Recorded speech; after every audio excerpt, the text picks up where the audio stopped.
All right, welcome back to the Onebar and Lupagus show. I'm Onebar with Lupagus. Latest Vikings news and rumors, draft-related news and nuggets. Before we get into those, hit that sub button. Let's get to 15K. 15K with draft day. Can you imagine 15K in just a couple of weeks? We're that close to the NFL draft. It's just a couple weeks away. 17 days to be exact. Am I right? About 16. That is Mitch Berger, by the way. But let's get into it. If you know any rumors that we're not talking about, put them down in the comments. But Mel Kiper, not so much a rumor, but Kiper came out with his newest mock. And you're damn right we're going to talk about it. Apparently, I saw that it was his final mock of the year already. Like that's his last one. He's not doing another one. Field Yates said that, and that's like his partner. The hell? All right. Well, if this is his final one, spoiler alert, I think it sucks. He's got us taking Ohio State offensive lineman Donovan Jackson at pick 24. Straight up taking Donovan Jackson at pick 24. I love Donovan Jackson as a prospect. He can play tackle. He can play guard. He's been battle tested, playing at Ohio State, facing some of the best competition in the nation. Pick 24 is just a hair rich for me. Yeah, I don't mind the player. And even Kiper said, if he needed the bump out for Darius, whatever. The issue is everybody was still on the board. Like everybody we could ever dream of was still on the board. He is passing on all of them. Yeah. That's what I didn't like. If Jackson is the pick and the Gray Zabel's gone, Kenneth Grant's gone, I mean, fine. But I didn't like that part. Yeah, just the spot and then who was there definitely factored into that one. I mean, with those many guys there, you got to look to trade down and still get one of them. Or take one of those guys, because Donovan Jackson, I do like him, but that would be tough to swallow. Thor, our good buddy, also put out a 2-round mock draft, and he had us trading back to pick 30 and recouping a second-round pick, and he had us taking Gray Zabel at 30. And then he had us getting our good old pal from Texas, Al Collins. He's our pal? That is like it's Alfred Collins, defensive lineman. Hey, it's a fine pick. I mean, I nothing against Alfred Collins. He doesn't wow me. He doesn't, make my pants get tighter, but I wouldn't be upset with it. Good run stuffer. I'd take him. Yeah, and I think it's fair to say our what's the word? Damn it, I can't think of the word. We've never been very good at defensive lineman scouting. Our history, no. But there's so many defensive linemen I like. Like it'd be hard pressed for me to find someone there that I didn't like that we took. Yeah, no. So very, very good, solid mock there. Let's go into some visits that the Vikings are bringing in. Who do we got? Well, we got the corner from Western Michigan, Bilal Coney. I haven't heard his name pronounced, but he's in for a top 30 visit. What I like about him, he's got some size, 6'1", almost 6'2", only allowed 2 touchdowns the last 2 years. So finally a corner who can maybe match up with a bigger receiver. I hope and pray that if the Vikings take a corner, he's over 6 foot. Otherwise, Lupagus is going to be very upset. I'll be crying. He will be crying. We just got rid of Nashawn Wright. He was 6'4". I mean, he also sucks. He weighed like 110 pounds. Yeah, and this dude, like you said, he's from Apple Valley, Minnesota.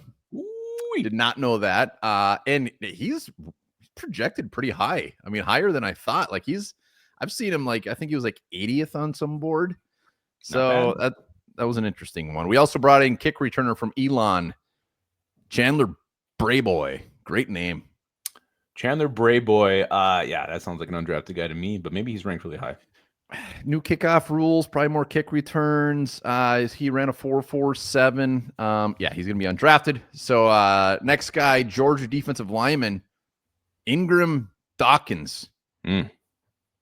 Nice. What I read up on him is he's a tweener, defensive end, edge, more looked at as an edge, good against the run, can't get after the quarterback, but another guy that he was ranked fairly decent.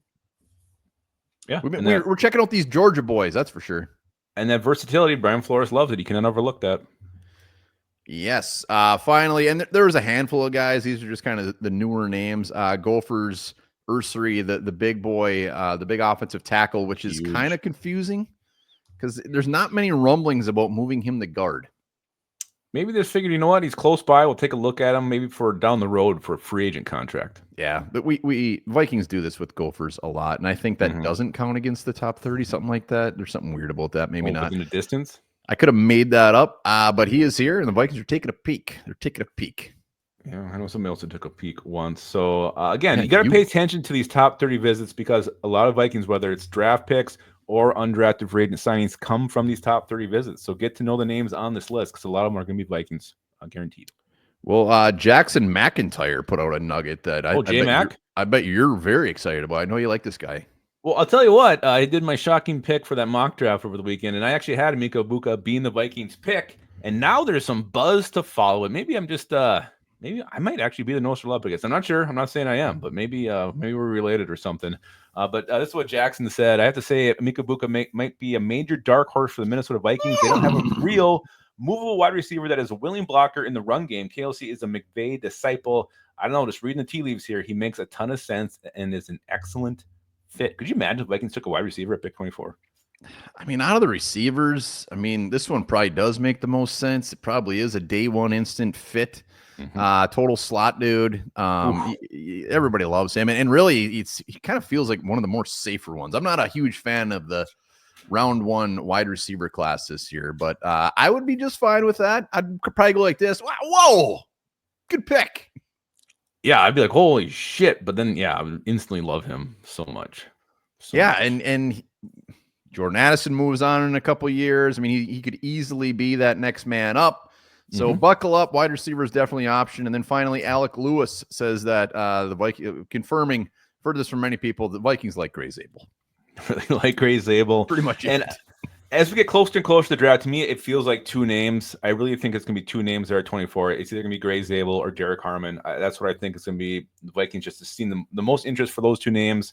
They've been looking at them both. So I think it's one of those two guys when it comes down to it, assuming they're both there or one of them's there. We think. I think we're in for a very surprising round one this year. It might be. That's fine. I like surprises as long as it's not trading down. Boo! 20-something picks and getting bad compensation return. I just tried to surprise you. Clearly, you don't like them. Those are the latest Vikings draft news and rumors. We'll be here all damn week. And remember, get those videos in. Send them to Onebar Lupagus at Gmail for your prediction bids. Some great submissions so far. Cannot wait to see what you guys come up with on top of the ones we've already gotten. And remember this. Tyrannosaurus Rex had eyes that were 13 times as precise as humans' eyesight, meaning it could see prey from almost 4 miles away. Wow.